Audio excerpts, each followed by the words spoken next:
Hello and welcome back to another YouTube video. Hi, I'm Speeder. Okay, it is good to be back once again. I had to post 2 videos today because I forgot to upload yesterday, but that's fine. It is Saturday, I believe it's the 14th of August. Or is it the 15th? It's either the 14th or 15th. One of the two. But anyways, today I watched episode 7, season 1, episode 7 of The Dragon Prince, The Dagger and the Wolf, and I'm here to do a review on it. Last time I was in a bit of a depressed mood. I don't know what was going on there, so I wasn't very hyped up about things. I felt really weird that day. It might have been like a COVID related thing because I did get COVID. Why does it always feel like it's zoomed in? I feel like it was slightly, I'm not sure. But anyways, it might have been a COVID thing since my sister also had the literally exact same thing happen, but that's gone now, so it was weird. It was gone for both of us.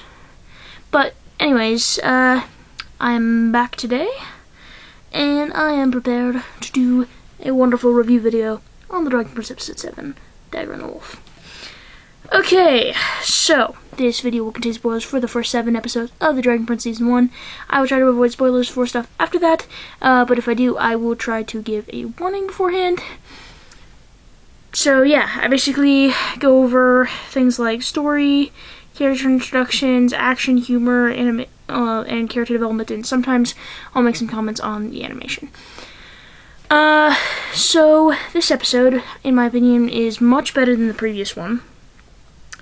Because in the previous one, if you watch my last review video on The Dragon Prince, I mentioned that I thought a lot of the interactions in that one were really choppy. I don't think the lines were either written well or delivered very well, but I think this episode was a huge step up from that episode, which was just kind of weird, and I feel like it could have been done a lot better, but this one was much better than episode 6, so yeah.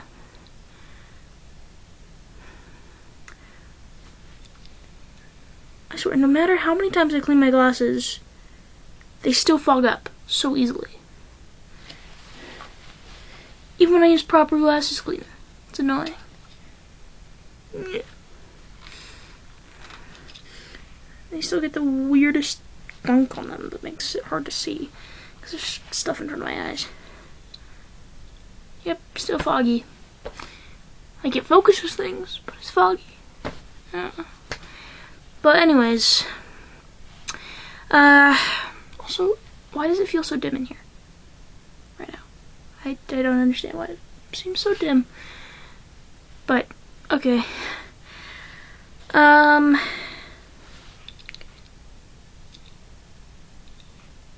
that makes no difference with the dimness. Okay, so let's just get into it with, first of all, a scene by scene of what happened in this episode. So, we start off the episode in a cave with Caleb and Ezran and Bait. And Ezran is sick from falling in, though this disappeared extremely quickly. He didn't seem sick when they went into the town later on in the episode. But he's sick from falling into the lake, the frozen lake. Well, he didn't fall in. He jumped in after the egg, which, as I mentioned at the end of the last episode, it fell into the lake, which is why Ezra went in the lake, and it is now dying. So, Ezra's sick, and Callum is drawing pictures of his mom, which leads to a pretty heartfelt moment there, where Callum talks about how, which I think was very well delivered actually, where when Ezran jumped into the lake, he was afraid that he had lost him. He related that to his experience of losing his mom, which we don't know what happened there yet, but maybe not we will. I don't know. I won't say anything more than that. But at this point, we don't know what happened to Callum and Ezran's mom. And he's like saying, I didn't want to lose you, like we lost her. And so that's a sweet moment. And then Rayla comes back. She brings some moonberries for sustenance, and some other kind of berries, which I don't remember what they're called, which you stick up your nose as a cure for the common cold, or the sniffles, or whatever. Which may or may not be the reason why Ezran doesn't seem sick when they go to the town, but I don't even know. But anyways, they have this going on, and then you cut to, I think, the next morning, to Soren and Claudia, and they are at the Banther Lodge, which we were at a few episodes ago, and they are looking to start there to track down the princes, and Rayla. And so at first Soren tries to use some tracking dogs, which fails because obviously the trio used the river, which is a good thing now. However, since Claudia is basically a dark magician, you could say, she obviously has a solution to this problem by doing a tracking spell. But in order to do this tracking spell, they need some ingredients, one of which is a personal item, not just like personal item, but like basically a piece of your DNA, like a hair or a toenail or spit. And that's the first ingredient that she needs. So they're looking around, and Soren finds the ponytail, or whatever, the braid, that's what it's called. I have braid in right now, and I barely can't remember the name of my own hairstyle. That's always nice, yeah. Gotta love that. I'm tired. And my sister and her friend are coming over, my oldest sister, in a few minutes after they're done shopping. And we're gonna go get some food.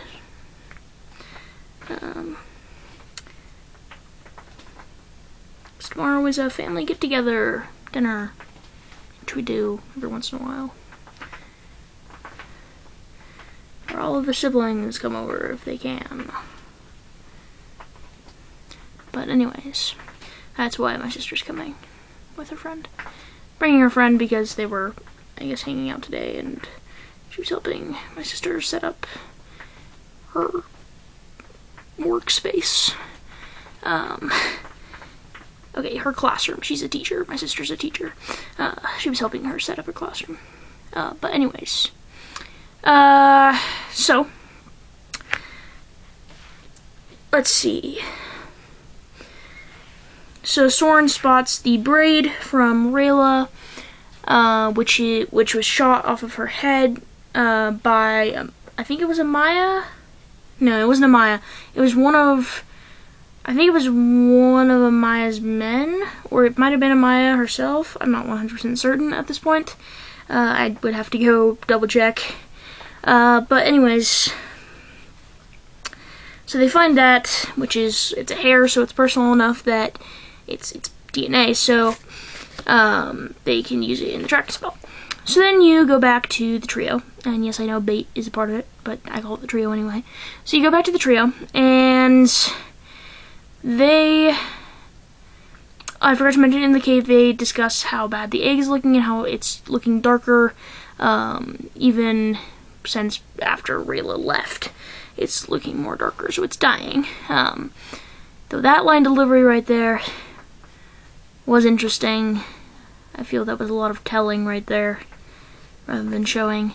Because showing rather than telling is much better. Like, showing is much better than telling, because it, especially in books. I mean, I know this isn't a book, this is a TV show, but in books, it's easier to tell sometimes, but in a TV show, it's generally decently easy to show. For someone who's paying attention, you can show pretty easily because it's about visuals. I mean, you don't need an entire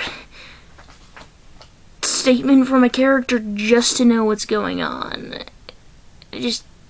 Yeah. But, I mean, I guess it's a good reminder there, so I guess it was fine in this situation, but it did, I don't know, maybe it was the line delivery there. But I'm very picky about line delivery, for some reason, but I think this episode overall did really well with that.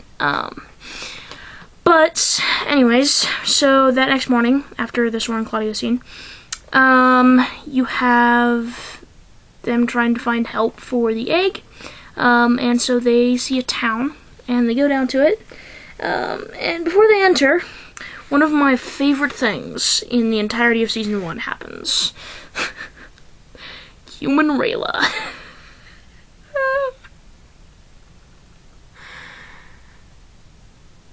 Oh, did it now? I'm just kidding, it was me the whole time. Sorry.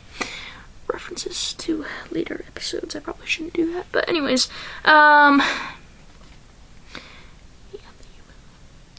anyways, so, Human Rayla. It's brilliant. So, obviously they have to go into this town without being discovered, and what is more non-conspicuous? Is that how you say that? I feel like I'm using that phrase wrong, and I am so sorry if I am, but I'm gonna say, what is more conspicuous than an elf, which are generally hated among humans overall, is found inside of this town, just randomly coming out of nowhere. A moonshadow elf, for that matter. And an assassin with an assassin's binding on, though I'm not sure if the humans would know what an assassin's binding is. But, anyways, so they go into the town, and they see that there's this guy in the square, after this whole Rayla being, changing into a human, basically not changing into a human, but she's putting on a little costume. Since she has 4 fingers, she has to wear, like, a glove that gives her the look of 5 fingers, and puts a hood over her so that her horns are covered up and her pointy ears and stuff. Why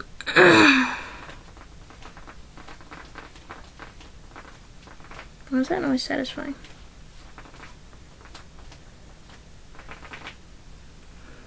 Why is that satisfying? I have this extension cord right here, and I'm rolling it across the ground. It's making a really satisfying sound.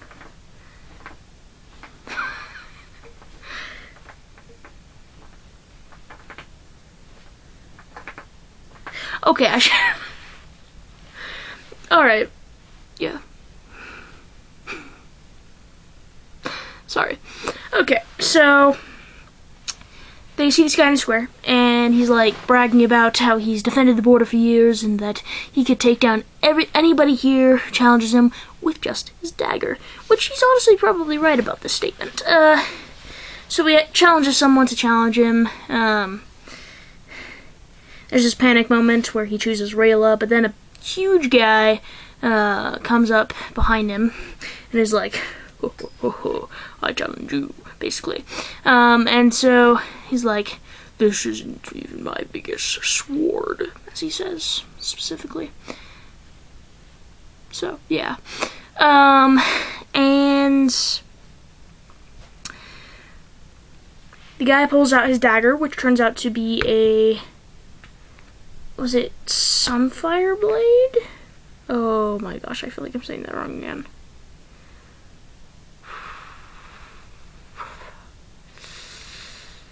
I'm gonna go with Sunfire Blade. I am so sorry if I'm wrong. But, yeah. So he takes out his sunflower. Not what you're allergic to, Speeder. Just sunfire. I'm allergic to some oil on roasted sunflower seeds. We're not 100% certain what it is. Also, I'm allergic to cats. Both of those. So I'm allergic to some oil, which we're not sure what it is, and cats. But anyways, let's see. Whew. Okay. So yeah, he takes out his sunfire blade, I think, and basically it can cut through anything. And so he easily chops into pieces this guy's sword. And the guy's taken down immediately. And the bragging smaller guy takes all of the bets that people placed on the larger big sword person. I probably could have put that in a better way. I'm sorry.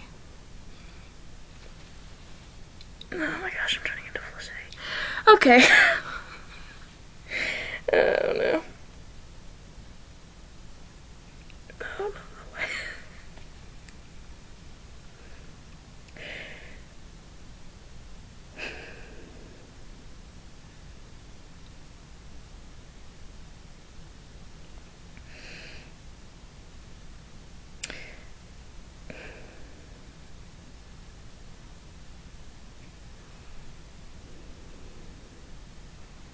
I'm sorry. Okay. Okay. This is great. This is just like a segment where Speeder embarrasses herself in front of the entirety of YouTube.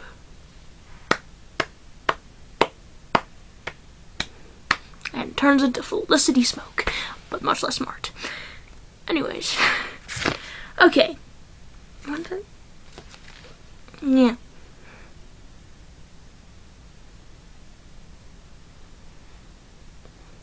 I'm in a weird mood. I don't know what it is. I'm always like this. Especially when making YouTube videos. Which is weirdly when I'm most myself. When I'm not actually allowed to really divulge personal information. Like my name. And yet I'm most myself. When I'm making YouTube videos with my best friend. Or with some members of my family. Or just completely by myself and just like talking to myself. Which I do way too much. Not like a crazy amount, but you know, I don't know. But anyways, let's see. Where was I? Oh yeah. Okay, after that fiasco, let's continue. So Rayla Callum says to Rayla that after Rayla explains to him what this blade is, Callum says, so it could cut through your wrist binding, right? She's like, yeah, it probably could. So the three split up. Ezra and Callum go to look for a healer, an animal healer, to help with the egg. And Rayla goes off to track down this guy and have him take this binding off of her wrist. So, let's first follow Rayla, I guess. There are 3 storylines in total going on at this moment. But let's first follow Rayla's. So Rayla goes after this guy. And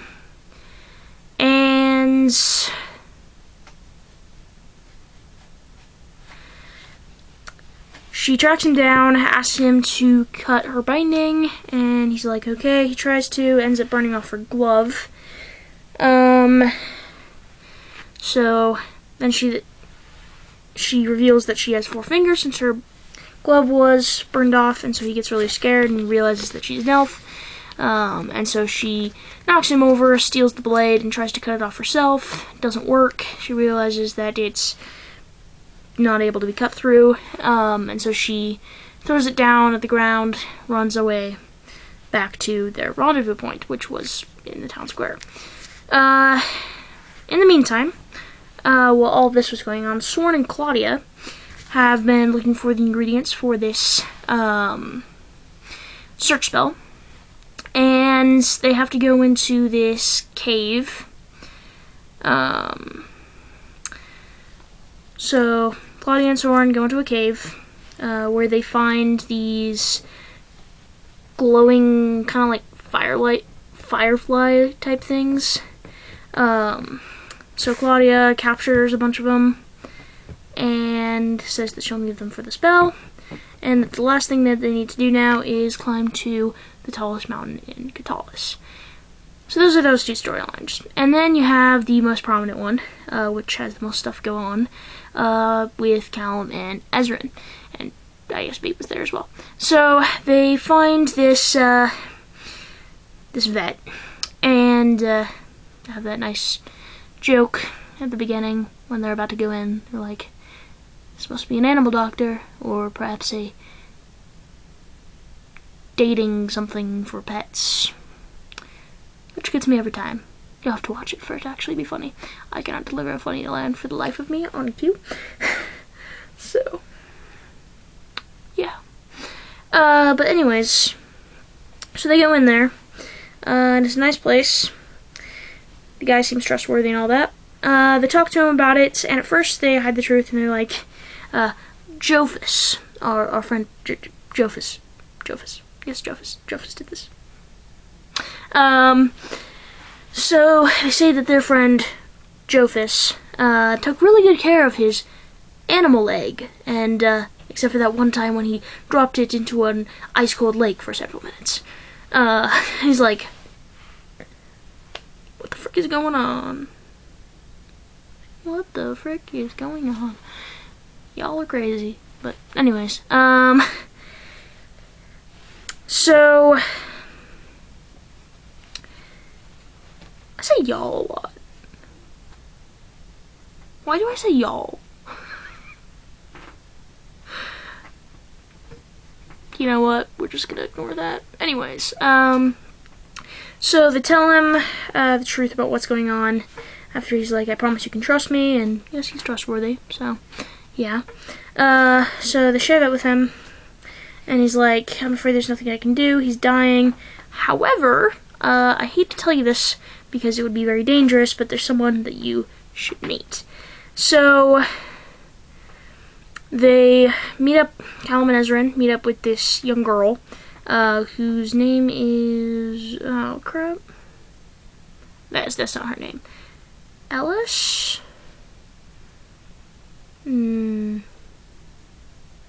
Or is that the wolf's name?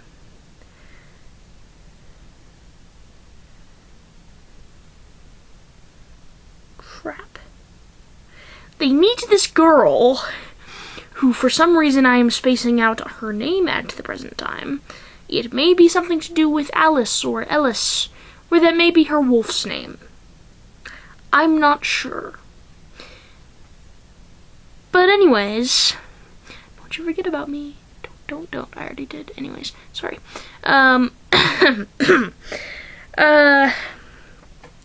So she tells the story of a miracle that happened on a place called the Cursed Caldera, which is just outside of this town, which is obviously cursed. Apparently there's a bunch of monsters up there and stuff. And she ran up there one day after, well, she found this wolf, who may or may not be named Alice, or that might be the girl's name. One of the two. Or neither. I don't know. I apparently have a sucky memory today. And always. But mostly today. Anyways, so she finds this cub, wolf, and this wolf cub. And it's been trapped in a, well, hunter's trap, a snare, basically. And is it a snare? I don't know. I don't know a thing about hunting. But So she gets trapped in this hunter snap trap. And so this girl finds this wolf and takes the wolf down to the town, meets that same vet, and the wolf's leg needs to be amputated because it's completely messed up. I seriously feel like I should know the names. Why did I not write this down? Okay, so basically she found this wolf, like needs to be amputated. Family doesn't have enough to have enough mouths to feed. They have too many mouths to feed, and so they can't also feed this wolf. So this girl runs up the cursed caldera, where no one would follow them, and she hides in a cave, and she cries and all that, and then this miracle healer comes in and heals the wolf's leg. And suspiciously, there's a collar on the dog now. What? I didn't say anything. So sorry. I should be more discreet. Okay. Is that a container of applesauce? What the frick? Sorry, 1 second.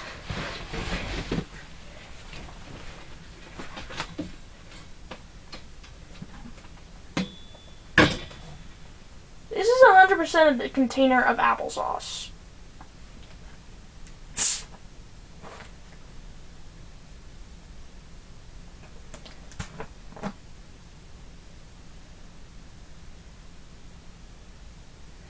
Oh. Why did I open that? No, close up now, please. Oh, no. You are moldy. Oh, gross. Okay. That smell.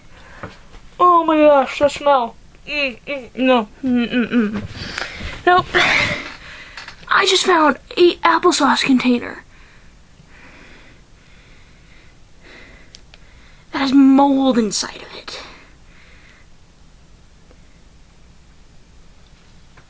Oh, that made me gag.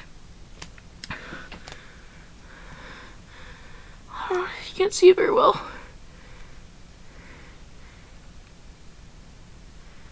But there is definitely mold in there. I was nauseous this morning and oh, the smell.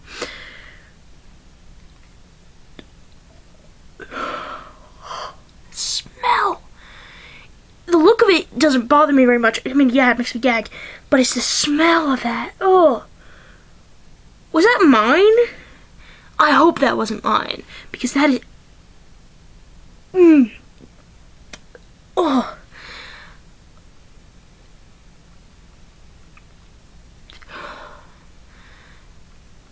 Gross. Oh, gross. I'm throwing this out in the outside garbage can, that is for sure. Okay. Alright, I'm gonna wrap this up as quickly as possible now because it smells terrible down here now. And the next time my sister comes down here, my younger sister, not my younger sister, but the youngest sister besides myself, she is going to spray a lot of perfume.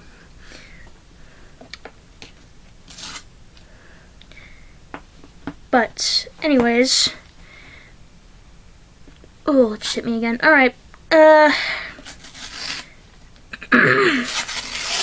so basically, she says that this miracle healer healed Eva, that's the name of the dog, I think. So, yeah, she healed Ava, her wolf. I think the girl's name is Alice or Ellis or something. I think so.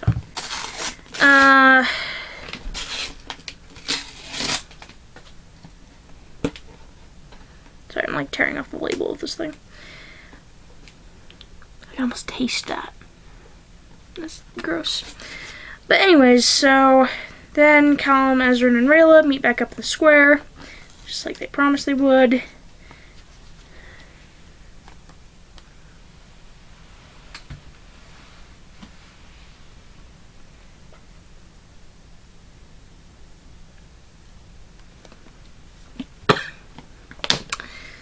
Sorry, I generally don't have that weak of a stomach, but that's just gross. Okay. I'm not afraid to get my hands dirty, but that's just... Mold is too far.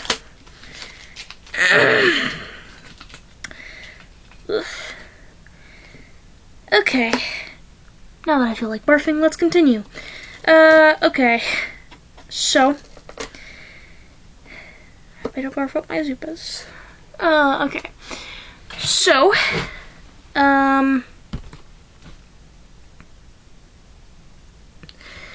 they meet up, everybody tells everything that happened, and then the villagers chase them in a mob, and they all head up the cursed caldera to top off the episode. So, that's basically what happened. I need to stop spending so much time on just what happened, but I guess I am kind of explaining my thoughts on everything while I'm talking about that, so I guess it's more like an overview of my thoughts on the episode, so let's just make it like that. It's my overview of my thoughts on this episode. And now for the individual parts. Okay, so character introductions. We have one main character introduction, not main character, but a more important character introduction than the other two that are also introduced. So you have two very much side characters who are introduced here. You have the guy with the dagger, who has no name, and then you have the vet, who is also a no name. And let's see.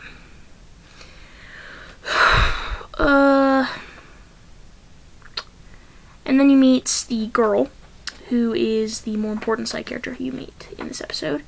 And I think her name is Alice. But I may be wrong in there. But, so they're introduced. And they all seem cool, except for the Dagger guy, who does not seem cool. I'm sure he seems like a complete another hero to regular old humans, but, to elves and supporters of elves, not so much.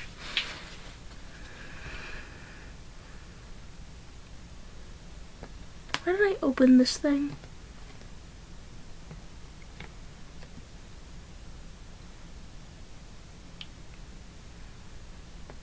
It looks perfectly fine until you put it at the very side. Just look at it from the bottom. You can see the black in there. Ugh, okay, sorry. I'm way too focused on that. Okay, okay. So those are character introductions. Action. This episode had some action. It wasn't a lot, but it was pretty good. You have the fight between the guy who was very large and the smaller guy with the dagger. And then you have the guy with the dagger and the villagers coming in a mob after Rayla, Callum, and Ezra at the end. So it wasn't a lot of action in this episode, unlike the last one, but it made up for it with some great story, humor, and a lot of great interactions. Why does it seem like the action-packed episodes just lack in pretty much everything else? At least so far. But the ones with less action are so much better than everything else. But anyways, they need to find a balance. Okay, so humor. This is a great episode for humor. Human Rayla is absolutely hilarious and spot on. if humans were what they did and thought, she'd be spot on. Just saying. But anyways, other humor. You have a lot of humor at the vet, and some awesome Soren Claudia sibling dynamic, which you always gotta love that. So, anyways, let's see. After that, we have character development. Oh, and also may I mention that the animation in this episode had like no glitches in it. It was great. Overall, season 1 has a lot of glitches in the animation, but this episode was pretty great on that, actually. So that's awesome. But character development. Not all of the main characters appeared in this episode of Dragon Prince. So the ones that did were Callum, Ezran, Rayla, Soren, Claudia, and that's it. There was no General Maya, and there was no Viren. So Viren did not appear in this episode of Dragon Prince. So, this was honestly mostly a trio-centered episode with a side plot with the great sibling duo, Soren and Claudia. But anyways, I almost said Callum and Ezran, but no. They're siblings. Well, half-siblings, but step-siblings? They're step-siblings. No. They're half-siblings. What am I thinking? Yeah, they're half-siblings.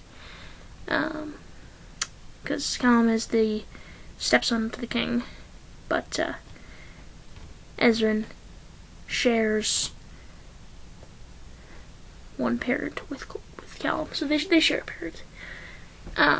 But anyways, so side characters that appear in this one, I think her name is Alice or Ellis, one of the two.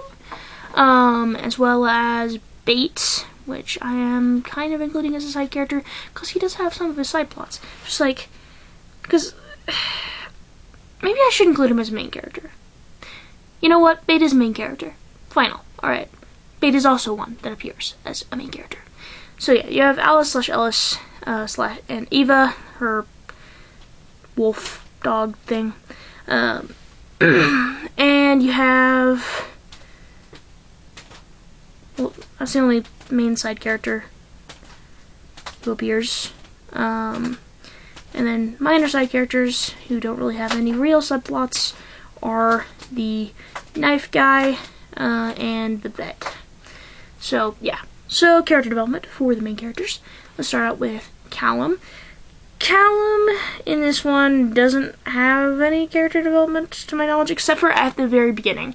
You do learn a little bit about Callum's feelings towards his mom's death, which is a great thing to cover. And I think it really shows Callum as a person. So that's great. But I think that's really about it in this episode for Callum. But that was a very, I don't want to say powerful moment, but yeah. And then you have Ezran.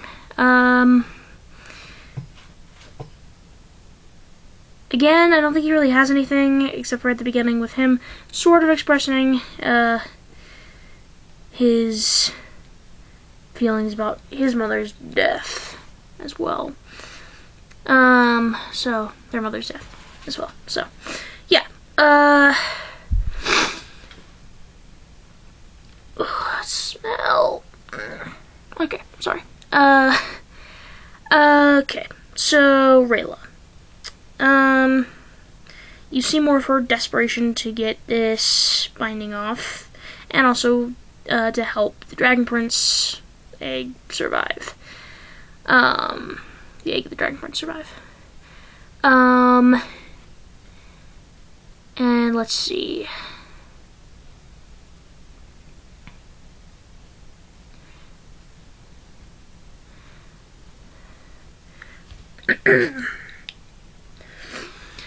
Okay.